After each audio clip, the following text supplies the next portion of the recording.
Hey guys, welcome. Today I'm going to show you how you can install Windows 11 without any data loss. So the new Windows install setup is really changed. So I have only two options, that is install Windows 11 and repair my PC. So if I it doesn't let me go to next step without if I don't agree to delete files, applications, and settings. So if I check on agree, it does let me pass to next step, and it will in, let me install as well.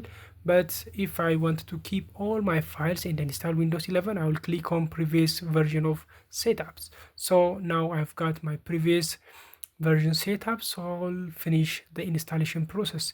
If you don't know how you can install Windows 11 without with or without pen drive, so here is my suggested video. So by clicking on that, you will fully learn how you can install Windows 11.